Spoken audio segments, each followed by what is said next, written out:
नमस्कार, JP news से मैं संजय कुमार कर्ण लेकर आया हूँ जांच पड़ताल की इस कड़ी में एक ज़बरदस्त घटना आपको दिखाएंगे जिसको स्पैम बोला जाता है। स्पैम कभी कभी आपको मोबाइल पर आपको इस मैसेज आता होगा या कोई ऐसा कॉल आता होगा जो आपको कभी कभी रोकता है लोगों को कि आप मत उठाइए इसे, या उस पर बहुत सारा आपको मैसेज आ जाएगा कि आपको करोड़ों रुपया फंस गया है, कांग्रेस आपको मुबारक हो, आपको इतना करोड़ रुपया फंस गया है, आप इतना रुपया डाल दीजिए बैंक अकाउंट में फिर आपको रुपया मिल जाएगा।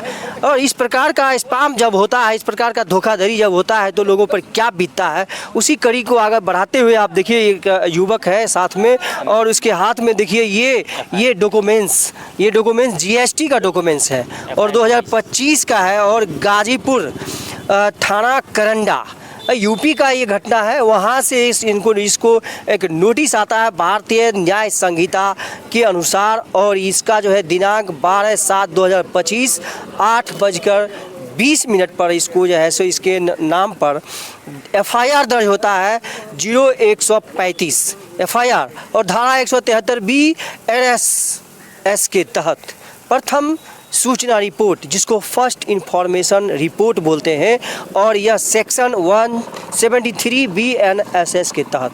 देखिए इस युवक का कोई अपराध नहीं है लेकिन इसको अपराधी घोषित किया गया है और इसके ऊपर जुर्माना लगाया गया है। किस प्रकार का घटना है हम इनके मुंह से सुनते हैं, डॉक्यूमेंट्स इनके हाथ में है। देखिए सबसे पहले इसका परिचय कराते हैं, घटना किस प्रकार से घटता है। क्या नाम है आपका? अमित कुमार। कहाँ घर है आपका? घर अरौली, जिला खगड़िया, बिहार। पिताजी का नाम? उमेश प्रसाद सिंह। कितना उम्र है आप? मेरा उम्र 25 साल 6 मंथ। 25 साल है। क्या करते हैं आप? अभी हम पढ़ाई कर रहे हैं, डी फार्मा का कोर्स कर रहे हैं पटना से। कितना दिन से कर रहे हैं कोर्स? अभी तो लगभग 2.5 साल हो चुका है कोर्स, अभी भी ख़त्म नहीं हुआ है कोर्स। ख़त्म नहीं हुआ है? पटना में रह के करते हैं, यहाँ रह के करते नहीं, पटना में भी रह के करते हैं। कभी पापा को जरूरत हो जाता है खेती प्रति मुश्किल की मदद के लिए हम लोग गाँव में भी आते हैं मदद करने के लिए पापा लोग को। D pharma? हाँ, डी फार्मा। ये डी फार्मा का ये स्टूडेंट है, कोई नादान स्टूडेंट नहीं है, ये पढ़े लिखे हैं, बहुत ही निश्चित रूप से ग्रेजुएट हैं आप।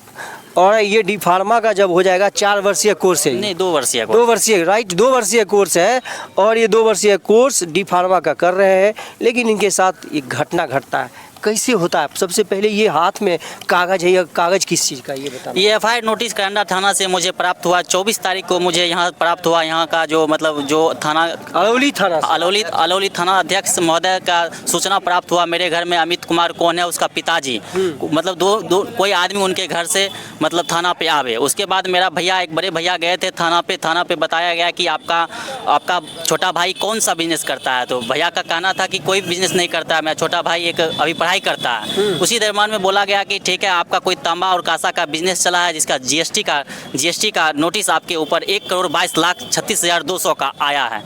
उसका जीएसटी टैक्स? हाँ, जीएसटी टैक्स। आप तांबा कांसा का बिजनेस करते हैं? हाँ, बिजनेस करते हैं। तो हमने इधर से कहा गया था कि हम लोग कोई बिजनेस नहीं करते। अभी भी अमित कुमार पढ़ाई करता है। उसका पिताजी एक किसान है, किसान है, गाँव में ही उमेश प्रसाद सिंह का घर है। उनका लड़का मैं अमित कुमार हूँ। ये एफआईआर की सूचना मुझे 24 तारीख को प्राप्त हुआ। प्राप्त होने के बाद बहुत ही हम लोग घबरा गए थे। घबराने के बाद हम लोग अपना नज़दीकी थाना से मिलने के दरम्यान में कहा गया था कि आपको करंडा से एफआईआर आया है, करंडा जाके बात करना होगा। उसके बाद साइबर क्राइम थाना भी गए, 2 बार गए, दोनों बार साइबर क्राइम खगड़िया थाना, महिला थाना साइबर क्राइम। हाँ, महिला थाना में ही वहाँ शिफ्ट है। हाँ, उसके बाद उनके द्वारा कहा गया कि आपका एफआईआर हो गया है, यहाँ कोई आपका नोटिस स्वीकार नहीं किया जाएगा। उसके बाद मैंने 2 दिन के बाद 2 तारीख को एसपी ऑफिस गया। एसपी ऑफिस में 2 अगस्त एसपी ऑफिस खगड़िया। बिल्कुल। वहाँ जाने के बाद एसपी साहब शाम में मिले 5 बजे मिलने के बाद बोले कि आप क्या एफआईआर लेके चले जाते हैं, ये गाजीपुर का है, गाजीपुर एसपी से संज्ञान में दिया जाए। हम वो इसमें सक्षम नहीं है। उसके बाद मेरा जो हम अपना आवेदन दिए थे, आवेदन वो लौटा दिए। वो जो अधकट्टी जो स्लिप दिए हुए थे वो भी वापस ले लिए और मेरा आवेदन फिर रिटर्न करवा दिए।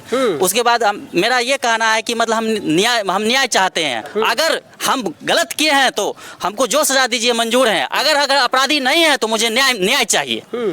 देखिए GST, goods and service tax, और जिस समय यह चला था जीएसटी लोग कहता था गब्बर सिंह टैक्स।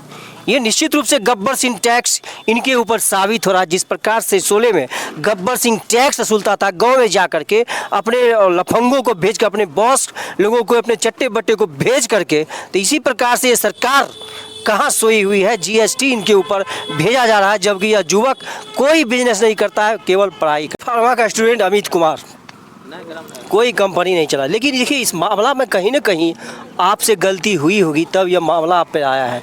कहाँ आपको लग रहा है आपसे चूक कहाँ हुई होगी, बताइए। मुझे फरवरी माह में जॉब मतलब फरवरी 2025 फरवरी 2025 में जब बेरोजगार थे तो कुछ वर्क ढूंढ रहे थे। वर्क ढूंढने के दरमियान में इंस्टा पे लिंक आता था और उससे देखा भी करते थे। उसमें कई दरमियान में देखा गया कि आपको एयरपोर्ट में वर्क चाहिए। इसके दरमियान में मैंने अप्लाई किया था, फॉर्म फिलअप किया था, ऑनलाइन फॉर्म फिलअप किया था। 2-4-5 जगह किया था। 5 जगह करने के बाद कई तरह से कॉल आता था। ये माह 2025 फरवरी का 2025 में 15 फरवरी से लेके 27 फरवरी के बीच की घटना है।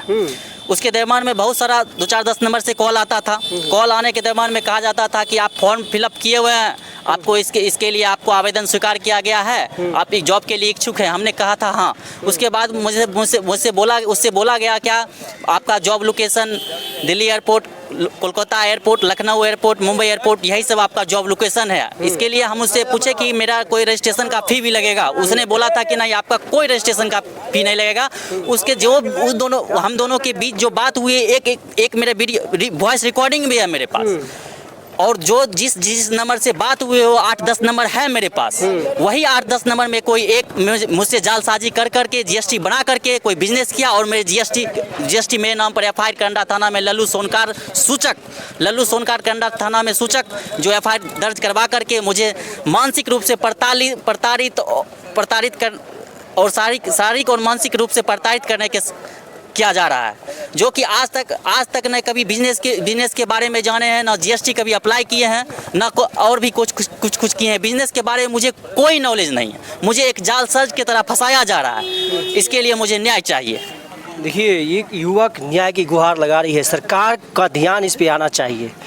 कोई देखिए फ्रॉडिंग जब होता है तो साइबर थाना किस लिए है? मैसेज आता है कि आपको कोई फ्रॉड होता है, कोई स्पैम है, तो इस पर कॉल करें। देखिए ये सारी बातें हैं, साइबर थाना है, साइबर थाना नहीं सुन रही है। खगड़िया एसपी नहीं सुन रहे हैं कि मेरे संज्ञान में, मेरे कार्य क्षेत्र में नहीं है। आप जहां आया है, जहां से ये केस हुआ है, करंडा थाना जाए, वहां आप जाइए। तो ये कौन सुनेगा? इसकी सुधि कौन लेगी? ये कि स्टूडेंट है, अपना पढ़ाई लिखाई छोड़ करके आखिर इनको जाना कहाँ है? किस प्रकार से ये इसका टेकल कैसे करी इस केस को? क्या कहना चाह रहे थे आप, बताइए। ये कहना ये था कि मेरा मतलब इसके कोई भी मेरा पत्र स्वीकार नहीं किए। उसके बाद मैंने स्पीड पोस्ट के द्वारा रजिस्टर करवा के हर जगह हम अपना एप्लीकेशन भिजवाए हैं। भिजवाने के दरमियान में मुझे अभी तक 1 मंथ हो गया, अभी तक कोई सूचना नहीं मिला है। मुझे वो करंडा थाना से बातचीत के दरमियान में मुझे पता चला है कि आपका अनुसंधान जारी है, अनुसंधान में है। बस इतना ही कहा गया है, इतना ही सूचना है। और इसके लिए मुझे फ्रस्ट्रेट हो चुके हैं हम। एक महीना हो गया है। हाँ, एक महीना हो चुका है मेरा एफआईआर दर्ज किया हुआ। इस केस को रफा दफा किया जाए।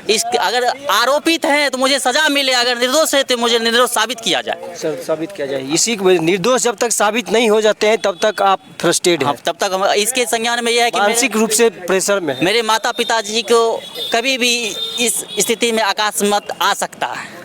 मेरे माता पिता भी बहुत चिंतित में है। देखिए ये सारी घटनाएं हैं, ये डॉक्यूमेंट्स है जो इनके हाथ में है। आप इस डॉक्यूमेंट्स को आप देख सकते हैं कि थाना का ये डॉक्यूमेंट्स दिखा रहे हैं। लल्लू सोनकार, ये आवेदन जो हम बनाए हैं, ये आवेदन दिया गया है। और जीएसटी कब कहाँ है? जीएसटी ऑफिस पोस्ट पर है। ये जीएसटी ऑफिस इतना का रकम घोषित किया गया है। मेरे कौन पोस्ट पर?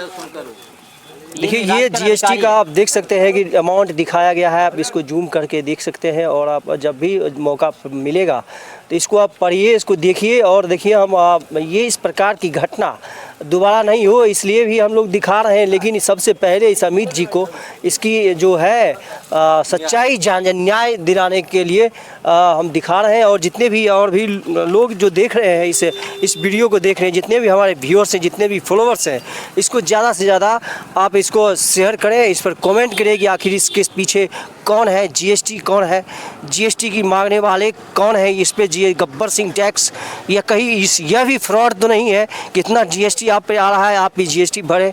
ये जीएसटी मांगने वाले भी तो फ्रॉड है, कुछ भी हो सकता है इस पे जो केस किया गया है।